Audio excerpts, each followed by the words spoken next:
नमस्कार दोस्तों, स्वागत है आपके अपने परिवार board exam by GPS Mantra channel पे।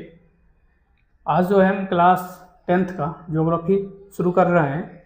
जो कि हम ज्योग्राफी जो शुरू कर रहे हैं ये हम कंटिन्यू इस क्लास को आप लोग देखिएगा तो इससे आप लोग को काफ़ी हेल्पफुल मिलेगी। जो भी स्टूडेंट क्लास 10th का एग्ज़ाम 2027 में देने वाले हैं, 2027 में, उसके लिए काफ़ी हेल्पफुल साबित होगी। इस पर सभी सब्जेक्ट का सभी क्लास आप लोगों को दिया जाएगा इस चैनल के माध्यम से। अगर आप लोग इस चैनल पे पहली बार देख रहे हैं तो चैनल को अवश्य सब्सक्राइब करें और अपने छोटे भाई बहन के बीच भी इस क्लास को शेयर करने का प्रयास करें। ठीक है, चलिए देखते हैं इस क्लास में क्या है खास। वहाँ देखिए इस क्लास में क्या है खास दिया गया है, उसको हम समझने का अच्छे से प्रयास करेंगे। आइए, चैप्टर का नाम है, आप लोग देख चुके होंगे कि संसाधन एवं उपयोग। हमारे जीवन में क्या क्या संसाधन हैं और संसाधन को हम कैसे उपयोग कर रहे हैं, इसके बारे में हम डिटेल से हम लोग जानने का प्रयास करेंगे। आइए देखते हैं।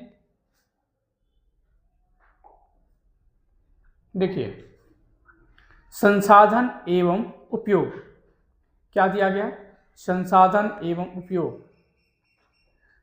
अब लिखा गया कि संसाधन एवं उपयोग। संसाधन हमारे पर्यावरण में उपलब्ध प्रत्येक वस्तुएं जो हमारी आवश्यकताओं को पूरा करने के लिए प्रयुक्त की जा सकती है। क्या की जा सकती है? प्रयुक्त की जा सकती है, जिसको बनाने के लिए प्रौद्योगिकी उपलब्ध है, जो आर्थिक रूप से संभाव्य क्या है? आर्थिक रूप से संभाव्य या सांस्कृतिक रूप से मान्य है, संसाधन कहलाती है। यानी हमारे पर्यावरण में उपलब्ध प्रत्येक वस्तुएं जो हमारी आवश्यकताओं को पूरा करने में प्रयुक्त की जा सकती है और जिसको बनाने के लिए प्रौद्योगिकी उपलब्ध है, जो आर्थिक रूप से संभाव्य और सांस्कृतिक रूप से मान्य है, उसे हम लोग क्या बोलते हैं? वो हमारे लिए संसाधन कहलाती है। क्या कहलाती है? हमारे लिए संसाधन कहलाती है। यहाँ तक आप लोग को अच्छे से क्लियर हो चुका होगा। हमारे पर्यावरण में उपलब्ध प्रत्येक वस्तुएं जो हमारी आवश्यकताओं को पूरा करने के लिए प्रयुक्त की जा सकती है, जिसको बनाने के लिए प्रौद्योगिकी उपलब्ध है, जो आर्थिक रूप से संभाव्य और सांस्कृतिक रूप से मान्य है, क्या कहलाती है? संसाधन कहलाती है। अब देखिए, संसाधनों का वर्गीकरण किया गया। संसाधनों का क्या किया गया? वर्गीकरण किया गया है। देखिए, संसाधन का वर्गीकरण किया गया है, कई प्रकार में किया गया। अब देखिए, पहला है उत्पत्ति के आधार पर। उत्पत्ति यानी ओरिजिन के आधार पर। ओरिजिन के आधार पर जो है संसाधन का वर्गीकरण दो भागों में किया गया। कौन कौन सा? तो जैव एवं अजैव। जैव एवं अजैव दो प्रकारों में किया गया। संसाधन का वर्गीकरण जो है दो प्रकारों में किया गया, जैव एवं अजैव। आइए, समाप्तिया के आधार पर यानी जो समाप्त होने के कगार पे है, नवीकरणीय योग्य और नवीकरणीय योग्य। नवीकरणीय योग्य और नवीकरणीय योग्य, इसका डिटेल से आने वाली आगे क्लास में हम चर्चा करेंगे। जो जैव हो या नवीकरणीय योग्य हो और नवीकरणीय योग्य हो, सभी का हम डिटेल से चर्चा करने का प्रयास करेंगे। अब है स्वामित्व के आधार पर। स्वामित्व के आधार पर यानी इसमें अधिकार किसका है, इसको देखेंगे। तो व्यक्तिगत है, एक है क्या? पर्सनल है, सामुदायिक है, राष्ट्रीय है, अंतर्राष्ट्रीय है। ये चार प्रकार के स्वामित्व के आधार पर जो है चार प्रकारों में बांटा गया है। किसको? संसाधन को चार प्रकारों में बांटा गया। अब देखिए, विकास के स्तर के आधार पर तो संभावी विकसित भंडार और संचित कोष। ठीक है, यहाँ तक क्लियर आप लोग को। अब देखिए, उत्पत्ति के आधार पर जो है संसाधनों का वर्गीकरण, यानी उत्पत्ति के आधार पर जो है, अभी देखे थे यहाँ पे हम लोग, तो उत्पत्ति के आधार पर जो है जैव एवं अजैव, इसका हम डिटेल से चर्चा करेंगे। उत्पत्ति के आधार पर संसाधनों का जो वर्गीकरण किया गया है, जैव संसाधन एवं अजैव संसाधन, यानी दो प्रकार के संसाधनों में उत्पत्ति के आधार पर बांटा गया है। यहाँ तक क्लियर हो चुका है। और जैव संसाधन ऐसे संसाधन जो हमें जीव मंडल से प्राप्त होते हैं, जो हमें जैव यानी ऐसे संसाधन जो हमें जीव मंडल से प्राप्त होते हैं एवं जिनमें जीवन है, क्या हो? जिनमें जीवन हो, वो क्या कहलाते हैं? जैव संसाधन कहलाते हैं। पूछा जाएगा कि जैव संसाधन किसे कहते हैं या जैव संसाधन क्या कहलाते हैं? तो ऐसे संसाधन जो हमें जीवन से प्राप्त होते हैं एवं जिनमें जीवन है, जैव संसाधन कहलाते हैं।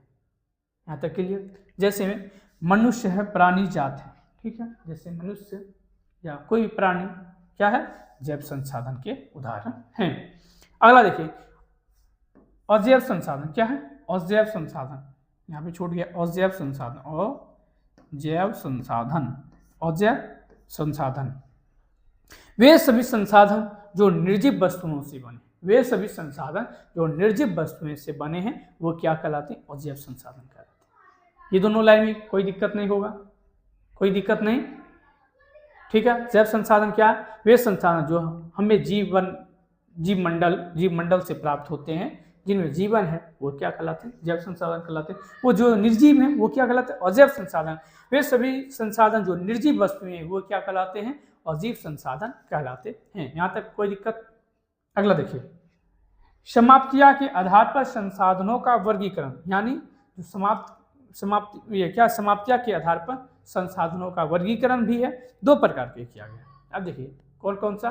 तो एक देखे थे नवीकरणीय और दूसरा है अनवीकरणीय। नवीकरणीय और नवीकरणीय, यानी देखिए यहाँ पे नवीकरणीय संसाधन क्या है? वे संसाधन जिन्हें विभिन्न भौतिक, रासायनिक अथवा यांत्रिक प्रयोगों द्वारा पुनः उपयोगी बनाया जा सकता है, जिसका दोबारा जो हम लोग अपने जीवन में उपयोग कर सकते हैं, वो क्या कहलाते हैं? नवीकरणीय संसाधन कहलाते हैं। वे संसाधन जिन्हें विभिन्न भौतिक, रासायनिक अथवा यांत्रिक विधियों द्वारा पुनः उपयोगी बनाया जा सकता है, वो क्या कहलाते हैं? नवीकरणीय संसाधन कहलाते हैं। यानी शॉर्ट में बोल सकते हैं कि वे संसाधन जिसका हम अपने जीवन में दोबारा उपयोग कर सकते हैं, वो क्या कहलाते हैं? नवीकरणीय संसाधन कहलाते हैं, जैसे वायु, जल आदि, ठीक है। अगला देखेंगे अनवीकरणीय संसाधन, वे संसाधन जिन्हें एक बार उपयोग में लाने के बाद पुनः उपयोग में नहीं ला सकते, वो क्या कहलाते हैं? वे क्या कहलाते हैं? अनवीकरणीय संसाधन कहलाते हैं। क्या कहलाते हैं? अनवीकरणीय संसाधन। वे संसाधन जिन्हें एक बार उपयोग में लाने के बाद पुनः उपयोग में नहीं लाया जा सकता, यानी एक बार उपयोग कर लिए अपने जीवन में तो उसको दोबारा हम अपने जीवन में उपयोग नहीं कर सकते। इनका निर्माण एवं विकास एक लंबे भूवैज्ञानिक अंतराल में हुआ है, अनवीकरणीय संसाधन कहलाते हैं। जैसे बहुत लंबे इनका निर्माण जो है विकास एवं लंबे भूवैज्ञानिक अंतराल में हुआ है, इसे क्या कहते हैं? खनिज कहते हैं। इसे क्या कहते हैं? अनवीकरणीय संसाधन कहते हैं। जैसे इसका उदाहरण दिया गया है खनिज। क्या है? खनिज। आइए अगला टॉप लाइन देखेंगे। अगला है स्वामित्व के आधार पर संसाधनों का वर्गीकरण। स्वामित्व के आधार पर संसाधनों का वर्गीकरण, ठीक है, यहाँ तक कोई दिक्कत? स्वामित्व के आधार पर संसाधनों का वर्गीकरण व्यक्तिगत संसाधन, सामुदायिक संसाधन, राष्ट्रीय संसाधन, अंतर्राष्ट्रीय संसाधन। अधिक व्यक्तिगत संसाधन वैसे संसाधन व्यक्तिगत संसाधन कहलाते हैं जिनका स्वामित्व या निजी व्यक्तियों के पास होता है।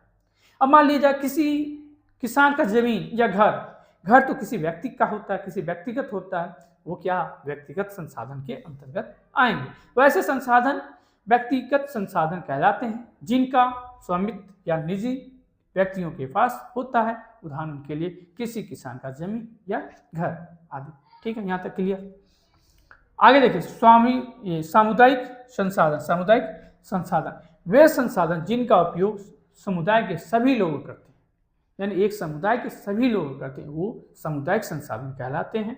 जैसे कि कोई भी सामुदायिक भवन हो जाए, वो क्या एक समुदाय, उस पर क्या एक समुदाय का अधिकार होता है। वे संसाधन जिसका उपयोग समुदाय के सभी लोग करते हैं, समुदाय के उस पर सभी लोग उसका उपयोग कर सकते हैं, ठीक है। राष्ट्रीय संसाधन, अगला है राष्ट्रीय संसाधन किसी भी प्रकार के वे संसाधन जो राष्ट्र की भौगोलिक सीमा के भीतर मौजूद हो, उसे क्या कहते हैं? राष्ट्रीय संसाधन कहते हैं।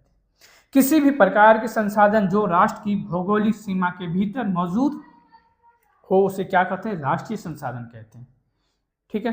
किसी भी प्रकार के संसाधन जो राष्ट्र के भौगोलिक स्थिति के भीतर मौजूद हो, उसे क्या कहते हैं? राष्ट्रीय संसाधन कहते हैं। यहाँ तक कोई दिक्कत नहीं होनी चाहिए। अगर कोई दिक्कत है तो आप लोग कमेंट जरूर कीजिएगा। अंतर्राष्ट्रीय संसाधन, अंतर्राष्ट्रीय संसाधन तट रेखा के 200 मीटर, 200 मील यानी 200 मील तट रेखा, तट रेखा जो है तट रेखा के 200 मील दूरी से परे खुले महासागरीय संसाधनों पर किसी देश का अधिकार नहीं होता है। यानी तट रेखा, तट रेखा समझ रहे होंगे, यानी जो समुद्र की जो तट रेखा है वहां से 200 मीटर, 200 मील के बाद अंतर्राष्ट्रीय संसाधन, उसमें जो भी संसाधन होगा उस पर सभी का अधिकार होगा। अंतर्राष्ट्रीय संगठनों की निगरानी में है, इन्हें अंतर्राष्ट्रीय संगठन कहते हैं। क्या कहते हैं? तट रेखा से 200 मीलों दूरी पर खुले महासागरीय संसाधनों पर किसी देश का अधिकार नहीं होता। यानी 200 मीटर के बाद जो भी एरिया, 200 मील के बाद जो भी एरिया, उस पर सभी का, किसी का पर्सनली कोई अधिकार नहीं होता, इसलिए उसे अंतर्राष्ट्रीय संसाधन कहते हैं। इन्हें अंतर्राष्ट्रीय संसाधन कहते हैं। विकास के आधार पर संसाधनों का वर्गीकरण, यानी डेवलपमेंट के आधार पर संसाधनों का वर्गीकरण देखेंगे। संभावित संसाधन, विकसित संसाधन, भंडारित संसाधन एवं क्या है? संचित संसाधन।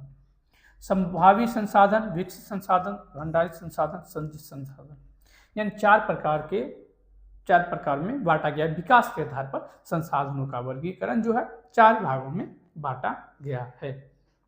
पहला है संभावित संसाधन, वे संसाधन जो किसी प्रदेश में विद्यमान है परंतु उनका उपयोग नहीं किया गया है, संभावित संसाधन कहलाते हैं। यानी भविष्य में हो सकता है लेकिन वर्तमान में नहीं हो रही है। संभावित संसाधन, वे संसाधन जो किसी प्रदेश में विद्यमान है परंतु उनका उपयोग नहीं किया गया, लेकिन क्या है? विद्यमान है, वे क्या कहलाएंगे? संभावित संसाधन कहलाएंगे। ठीक है। अगला विकसित संसाधन, वे संसाधन जिनके उपयोग की गुणवत्ता और मात्रा निर्धारित की जा चुकी है, विकसित संसाधन कहलाएंगे। वे संसाधन जिनके उपयोग की गुणवत्ता और मात्रा निर्धारित की जा चुकी है, विकसित संसाधन कहलाएंगे। क्या कहलाएंगे? विकसित। यहाँ तक कोई दिक्कत आप लोग को नहीं हुआ होगा।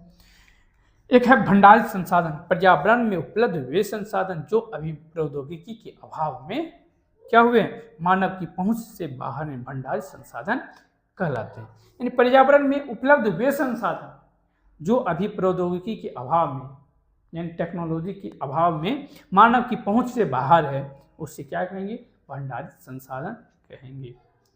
यहाँ तक आशा करते हैं कोई दिक्कत नहीं हुआ होगा।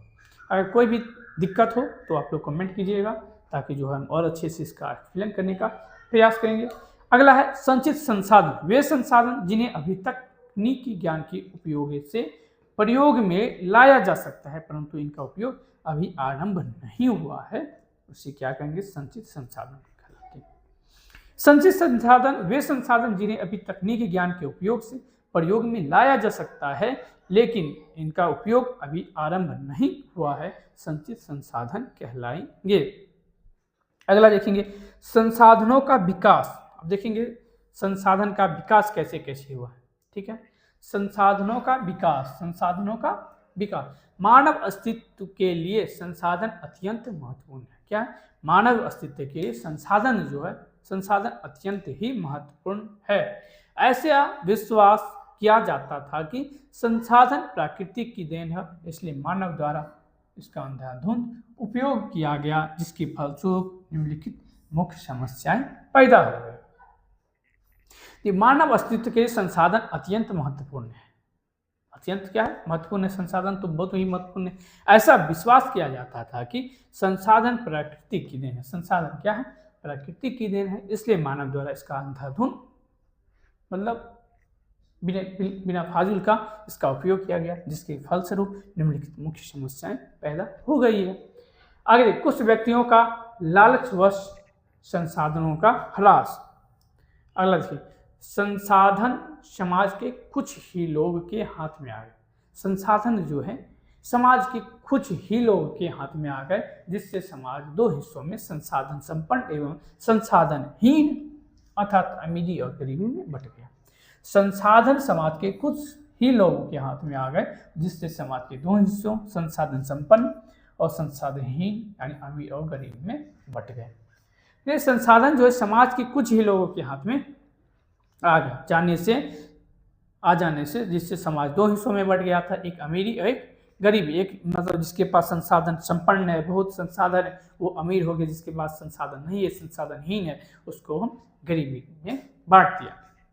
संसाधनों के अंधाधुंध शोषण से वैश्विक पारिस्थितिक संकट पैदा हो गया, जैसे भूमंडलीय तापमान, ओजोन परत अवक्षय, पर्यावरण प्रदूषण, भूमि निम्नीकरण आदि। अब देखिए अगला, मानव जीवन की गुणवत्ता और वैश्विक शांति के लिए समाज में संसाधनों का न्यायसंगत बंटवारा आवश्यक हो गया। मानव जीवन की गुणवत्ता और वैश्विक शांति के लिए समाज में संसाधनों का न्यायसंगत बंटवारा क्या हो गया? आवश्यक हो गया। आगे देखिए बात करेंगे सतत पोषणीय विकास। सतत पोषणीय विकास बहुत ही इंपॉर्टेंट, बहुत ही महत्वपूर्ण लाइन दिया गया है, बहुत ही महत्वपूर्ण है।